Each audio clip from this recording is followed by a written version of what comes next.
পানীয় জলের দাবিতে সরকারি অফিসে ধর্ণা।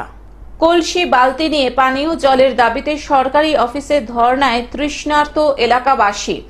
একদিকে যখন কেন্দ্র এবং রাজ্যের পানীয় জলের প্রকল্পের ঢাক বাজছে নিত্যদিন, সেই সময় পানীয় জল পরিষেবাবিহীন পুরো গ্রাম।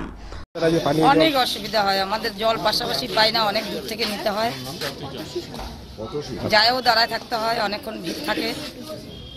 আচ্ছা, আজকে এই যে আপনি বালতি নিয়ে আসছেন কেন?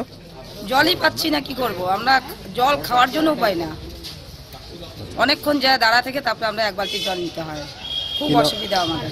কি নাম আপনার? আমার নাম মেনকা বর্মন। দফতরে ধর্ণায় তৃষ্ণার্ত এলাকাবাসীরা। জেলা শহর জলপাইগুড়ি, তারই সদর ব্লকের খড়িয়া অঞ্চলের একটি জনপদ সানুপাড়া। স্থানীয়দের অভিযোগ, সেই 2016 সাল থেকেই পরিশ্রুত পানীয় জলের ব্যবস্থা নেই এলাকায়। জল নাই আমাদের গ্রামে, জলের কষ্ট।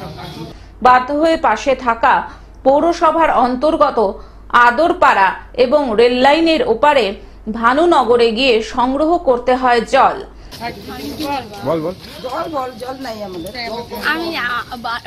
এবার সেই পানীয় জলের পাকাপাকি সমাধানের দাবি নিয়ে সোমবার সকাল থেকে জলপাইগুড়ি স্থিত পিএইচই দফতরে ধর্ণায় বসেছেন সানুপাড়ার তৃষ্ণার্ত জনগণ। এই প্রসঙ্গে এলাকার পঞ্চায়েত সদস্য গণেশ ঘোষ জানান, এই কষ্টের বিষয় বহুবার জনস্বাস্থ্য কারিগরি দফতর, বিডিও সহ অন্যান্য সরকারি অফিসে জানানো হয়েছে। আমাদের গ্রামে জলের খুব অসুবিধা, আমরা টাউনে যে জল নিতে যাচ্ছি, আমরা জলের ব্যবস্থা টাউনে যেয়ে পাচ্ছি, আমাদের গ্রামে জল পাচ্ছি না, আমরা সেই আদরপাড়ার থেকে যাই জল নিয়ে আসতেছি। তো আমরা চাই আমাদের, কিন্তু ফল পাওয়া যায়নি। যতক্ষণ না পর্যন্ত দফতরের পক্ষ থেকে কোনো সঠিক জবাব পাওয়া যাবে, এই ধর্ণা চলবে। ঘুটি বাতি নিয়ে কেন? আপনারা জানেন যে আমরা সানুপাড়া দীর্ঘদিন ধরে স্বচ্ছ পানীয় জলের জন্য ভুগছি। স্বচ্ছ পানীয় জল আমরা 2016 সাল থেকে ডেপুটেশন বিভিন্নভাবে পিএইচই দপ্তরকে জানিয়েছি, বারংবার জানিয়েছি, কিন্তু তা সত্ত্বেও পিএইচই কোনো রকম কোনো ব্যবস্থা নেয়নি। তাই আমরা বাধ্য হয়ে আজকে ধর্ণা কর্মসূচিতে অংশগ্রহণ করেছি পিএইচই দপ্তরে। যতক্ষণ না পর্যন্ত আমাদের কোনো লিখিত আশ্বাস দেবে, ততক্ষণ পর্যন্ত আমাদের এই ধর্ণা কর্মসূচি চলবে। এতদিন কি হয় আপনারা?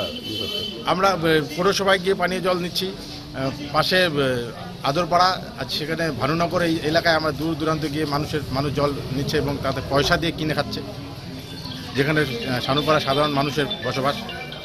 জলপাইগুড়ি থেকে সায়ন সেনের রিপোর্ট, গ্লোব নিউজ। এখন থেকে গ্লোব টিভি দেখুন আপনার স্মার্টফোনেও।